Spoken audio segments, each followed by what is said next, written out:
আসসালামু আলাইকুম, আশা করি আপনারা সবাই অনেক ভালো আছেন। নতুন একটা টেক নিউজ ভিডিওতে আপনাদের সবাইকে স্বাগত। আমাদের আজকের দিনে নাম্বার 1 টেক নিউজটা হলো এই মুহূর্তে বের হয়েছে হলো গত প্রথম প্রান্তিকে বাংলাদেশে মোবাইল কোম্পানিগুলো কার কী অবস্থান।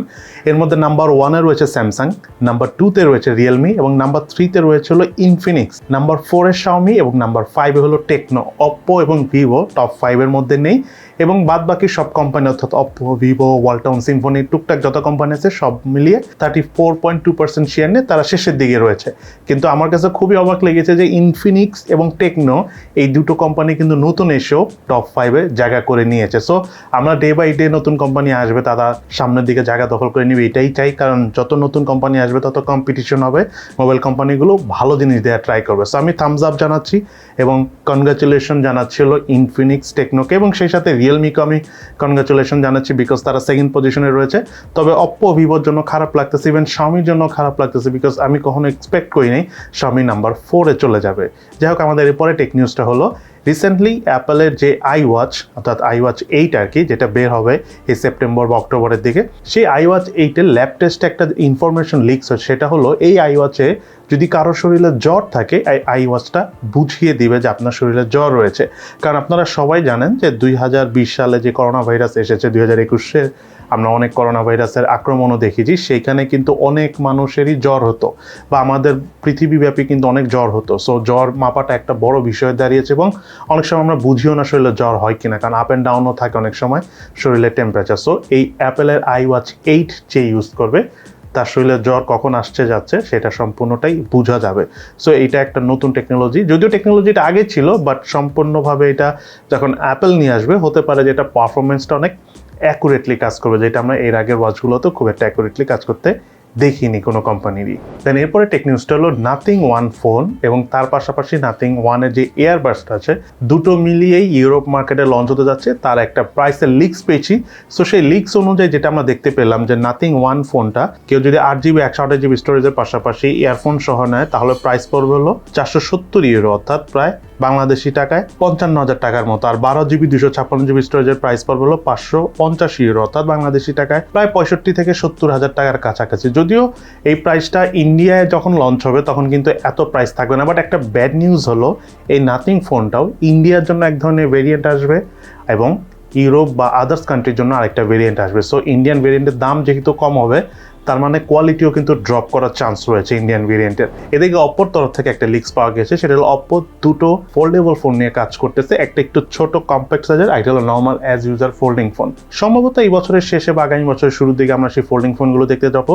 তবে ওপ্পো কিন্তু ক্যামেরার পাশাপাশি ল্যাব টেস্টে বা R&D-তে কিন্তু অনেক এগিয়ে আছে অন্যান্য কোম্পানির সাথে যদি আমি কম্পেয়ার করি, স্যামসাং, অ্যাপেল ছাড়া আর কি। সেই ক্ষেত্রে আমরা যেটা আশা করতেছি যে আগামীতে যেহেতু স্যামসাং একাই এখন মোটামুটি বলা যাচ্ছে যে কমার্শিয়ালি অনেক ফোল্ডিং ফোন নিয়ে এসেছে, সেটার পাশাপাশি যদি অপ্পো অনেকগুলো আনতে পারে তখন কিন্তু স্যামসাং এর সেই ফোল্ডিং ফোনের দামটা কমবে, যেটা একচিটিয়া বাজার পেলে স্যামসাং কিন্তু ধুয়ে ফেলে, মানে অনেক হাই প্রাইসে তখন প্রোডাক্টটা নেই। সো একচিটিয়া প্রাইসের অপশনটা স্যামসাং হয়তো বা আগামীতে আর পাবে না যখন অপ্পো, ভিভো এরা কনসিস্টেন্টলি ফোল্ডিং ফোন নিয়ে আসবে এবং পাশাপাশি শাওমি তো আসেই। একদম মনে করেন যে লো প্রাইসে হেভি কনফিগারেশন দিয়ে ফোল্ডিং ফোন আনবে, তখন হয়তো বা গেমিংয়ের ব্যাপারটাই চেঞ্জ হয়ে যাবে। দেখা যাক, এটা হতে পারে আরও 1 থেকে 1.5 বছর সময় লাগবে আমরা ফোল্ডিং ফোনের ফুল ফিলটা পাওয়ার জন্য। এদিকে ব্রিটিশ আর্মির ফেসবুক, টুইটার এবং ইউটিউব কিন্তু হ্যাক করা হয়েছে। যদিও হ্যাক করার পর জিনিসটা তারা সলভ করে ফেলেছে, কিন্তু যারা অ্যাকাউন্টটা হ্যাক করেছে তাদের সম্বন্ধে ইনফরমেশন নিতে যে দেখা গেল যে রিসেন্টলি যে ক্রিপ্টোকারেন্সি হ্যাকড হয়ে একজনের ক্রিপ্টোকারেন্সি আরেকজন নিয়ে গিয়েছে, এটা আপনারা সবাই জানেন। বিটকয়েনে অনেক মহামারী লেভেলের ক্রিপ্টোকারেন্সি ট্যাকিং হয়েছে, তখন কিন্তু বিটকয়েনের প্রাইসও কমে গিয়েছে। সো সেই অ্যাকাউন্টগুলিকে দেখা গিয়েছে এই হ্যাকিংয়ের সাথে জড়িত। বাট কবে থেকে হ্যাকিংটা হয়েছে বা হ্যাকড হয়েছে এবং তার পাশাপাশি কারা এক্স্যাক্টলি করেছে সেই বিষয়ে এখন পর্যন্ত ক্লিয়ার ইনফরমেশন পাওয়া যায়নি। দেন এরপরে নিউজটা হলো Xiaomi 12 Lite। এই ফোনটা আজারবাইজান নামক একটা দেশে খুবই সুন বলতে অলরেডি প্রি বুকিং স্টার্ট হয়ে গিয়েছে। এই মাসের 10 তারিখে হতে পারে অফিসিয়ালি তারা লঞ্চ করবে। বাট কনফিগারেশনের ব্যাপারে এখনও ক্লিয়ার কোনো ইনফরমেশন আমরা পাইনি। স্ন্যাপড্রাগনের 778G+ বা জি এটার কোনো একটা প্রসেসর দিয়ে আসবে, সেই সাথে ওএলইডি প্যানেলের পাশাপাশি 120Hz রিফ্রেশ রেট থাকবে বলে আমরা এখন পর্যন্ত ধারণা পেয়েছি। বাট Xiaomi 11 Lite বা 11 Lite এনির মতো Xiaomi 12 Liteটা কিন্তু অত চিকন হবে না। সো একটু মোটাসোটা হবে, বাট কনফিগারেশন আগে থেকে বেশ ইমপ্রুভ হবে। দেখা যাক এখন কেমন হয়। কিছুদিন পরে আমরা বুঝতে পারবো। এবং আমাদের আজকের দিনের সর্বশেষ দুটি টেক নিউজের মধ্যে একটি হলো নার্জো 50 মোবাইলটা 6GB RAM 128GB storage variant অবশেষে আজকে লঞ্চ হয়েছে বলতে কি রিলিজ করে দেওয়া হয়েছে, আপনারা চাইলে এখন কিনতে পারবেন। বাট এই 6GB র্যাম 128GB স্টোরেজ ভেরিয়েন্টের প্রাইস হলো 21,999 টাকা, অর্থাৎ 22,000 টাকা।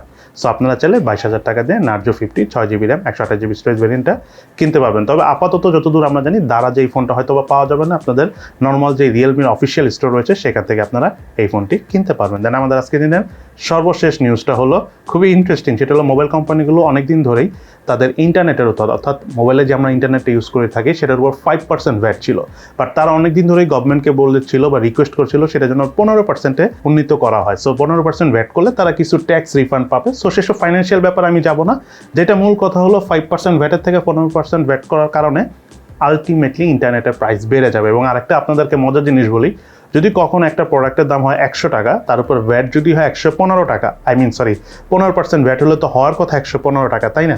কিন্তু প্রোডাক্টের দাম কিন্তু 115 টাকা হবে না, কোম্পানিগুলো দেখা যায় 120 টাকা করে সেই প্রোডাক্ট সেল করে, অর্থাৎ মাঝখান দিয়ে আরও 5 টাকা এক্সট্রা প্রফিট করে। সো এগুলো সব কিছু মিলে ইন্টারনেটের দাম অনেক বেড়ে যাবে।